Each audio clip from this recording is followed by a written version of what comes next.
His name is Deputy Mark Robinson. For nearly 27 years, he wore the badge. He stood on the front lines of law enforcement in Washington County. He swore an oath to protect and serve, to uphold the law, no matter what. But what happens when the law comes knocking at your own door? When the suspect isn't a stranger, but your son? That's the question Mark Robinson faced when he turned in Tyler Robinson, his own child. And in that moment, one decision shattered the image of a perfect family. The July family trip photos, the smiling portraits, the carefully crafted life, all undone with a single call. Mark Robinson didn't just hand over his son. He rejected a $100,000 reward that could have changed everything for his family. He chose loyalty to the law over loyalty to blood. But here's the haunting question you can't ignore. What kind of father turns in his own son without waiting, without hesitation, without demanding a proper arrest or explanation? Is Mark Robinson a hero? Or is he a man who sacrificed family for reputation? Did he do it for justice? Or because father and son never saw the world the same way? And that's only the beginning. Because if you dig deeper, the decisions that shaped Tyler Robinson's path didn't start with his father. They started with his grandfather. Yes, the grandfather. The man who believed it was acceptable, even noble, to put a gun in his grandson's hands. And that's where we have to ask the question so many avoid. Why was Tyler given a gun in the first place? Did his grandfather truly believe it would make him safer? Or was this part of a culture in America where children grow up learning that guns are not tools of war, but symbols of identity, pride, and manhood? How many families in this country believe that passing down a firearm is a rite of passage, a tradition, a way to make a boy into a man? And at what cost?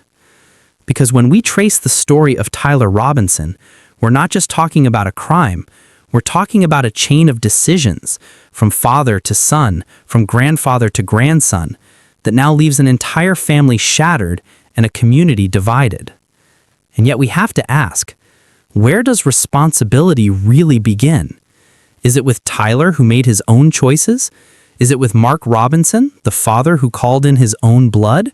Or does it go further back to a grandfather who believed arming his grandson was a sign of love and trust, ignoring the possibility of disaster?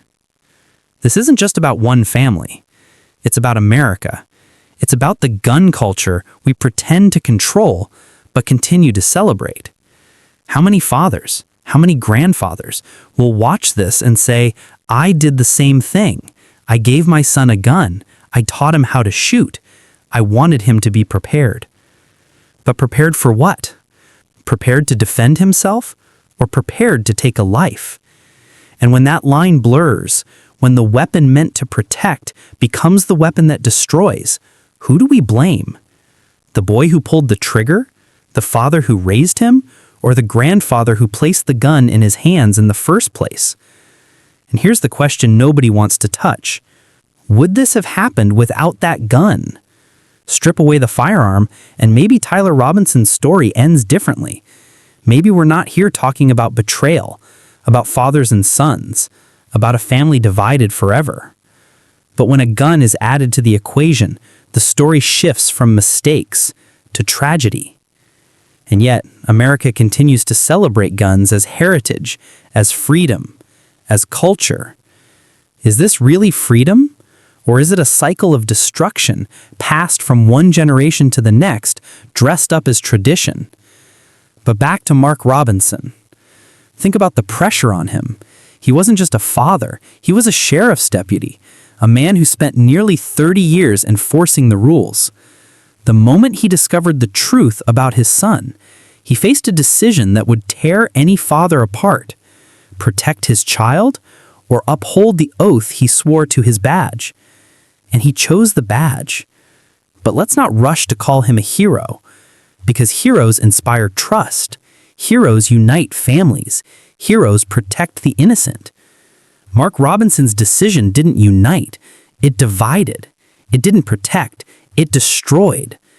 And it leaves us asking, did he really do it for justice, or did he do it for himself? Because let's be honest, there's another layer to this story. Mark Robinson didn't just turn in his son, he rejected the $100,000 reward. Why? Was it because he didn't want to look greedy in the public eye? Was it because he wanted the title of selfless lawman instead of father who cashed in on his son's downfall? Or was it pride, the need to show his community that he was different, that he valued reputation over money, even when his family's future was collapsing? But here's the question that should haunt you. If Mark Robinson turned his son in without hesitation and gave up the money, what exactly was he trying to prove? And who was he trying to prove it to? The sheriff's department? The community? The country? Or himself? This story is more than a crime. It's a mirror. It forces us to look at family loyalty, at the choices we make as parents, at the culture we pass on to our children. It forces us to ask, should loyalty to the law outweigh loyalty to blood? Should guns be passed down as tradition when the risks are so devastating?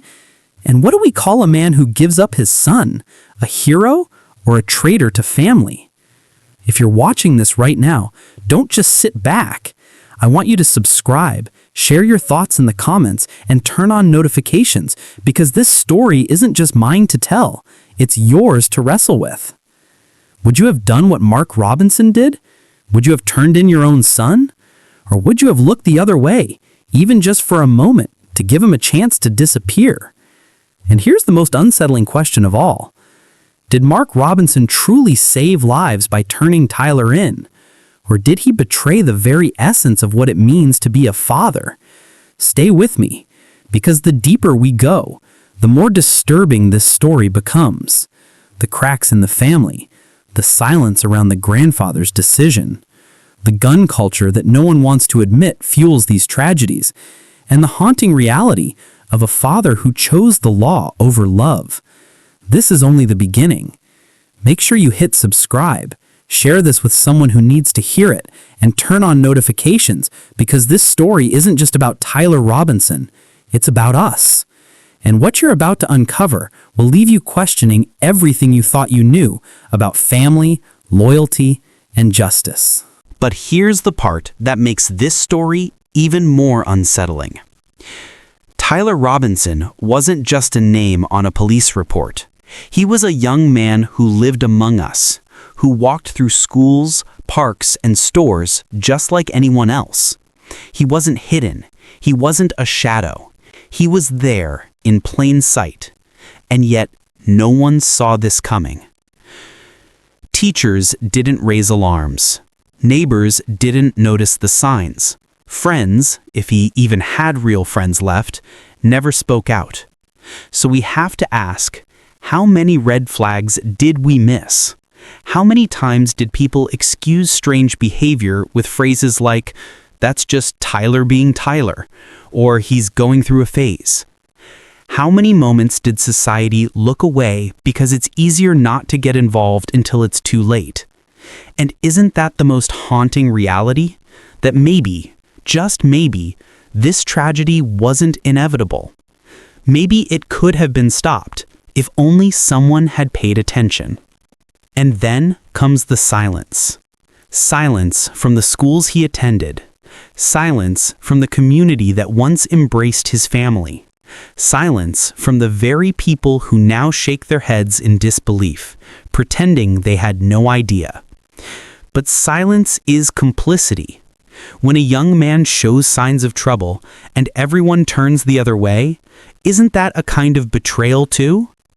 How many more Tylers are out there right now, unnoticed, ignored, slowly unraveling while the world looks the other way? And then we confront the system itself, because while Tyler Robinson is now behind bars, we must ask, what happens next? Do we lock him away and pretend justice is served? Do we use him as a warning sign, another face on the evening news, another cautionary tale? Or do we finally admit that justice is not just about punishment, but about prevention? Because think about it. If justice worked the way we're told it does, would we even be here? Would Tyler Robinson have reached this point? Would families like his be broken apart? Or would the system have intervened before tragedy became inevitable? And here's where the story becomes larger than one man. This isn't just Tyler's story. This isn't just about one arrest, one trial, one family torn apart. This is about the cracks in a society that punishes after the fact, but rarely acts before the damage is done. It's about the uncomfortable truth that we only care when it's too late. We only debate when blood has already been spilled.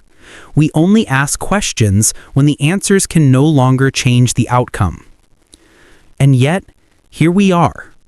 A young man's life in ruins. A family destroyed. A community left pointing fingers, looking for someone to blame.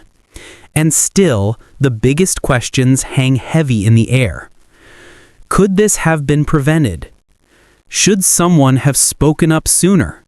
And how many more stories like this are waiting just beneath the surface, waiting for the next headline? Tyler Robinson's case forces us to confront those questions. It forces us to ask whether justice is really justice, or whether it's simply a system of reaction, never prevention. It forces us to ask whether communities are really safe, or whether we've convinced ourselves of safety while ignoring the signs all around us. It forces us to ask what happens when a young man's silence becomes louder than anyone's warnings. And as we move forward, you have to wonder, what happens to Tyler Robinson now? Will he become another statistic, another inmate lost in the machinery of incarceration? Will his name fade into the endless stream of cases we forget after the next tragedy strikes? Or will this story linger, a reminder that justice isn't just about the guilty, but about the failures that led us here in the first place? And for you, watching right now, this is where the questions come home. Because if you think the story is only about Tyler Robinson, you're wrong. This story is about all of us. It's about the classmates you sit beside, the neighbors you live next to, the people you see every day but never truly know. It's about the systems that promise safety but too often deliver it too late. It's about the silence we choose, the warnings we ignore, the responsibility we refuse to carry. And it's about asking whether we're ready to face the truth before another family, another community, and another life is destroyed. So don't look away. Don't let this story fade like so many others do. Because the moment you look away is the moment another Tyler is already waiting in the shadows. And if you think it can't happen where you live, think again. This is only the beginning. There's more to uncover, more to question, more to expose about how a young man's life unraveled and why no one stopped it. So, if you want the full truth, if you want the answers others are too afraid to ask, make sure you subscribe right now, turn on notifications, and share your thoughts below. Because the next part of this story will take us even deeper, and trust me, you won't want to miss it. This is bigger than Tyler Robinson. This is bigger than one family. This is about a society that keeps failing until it fails us all.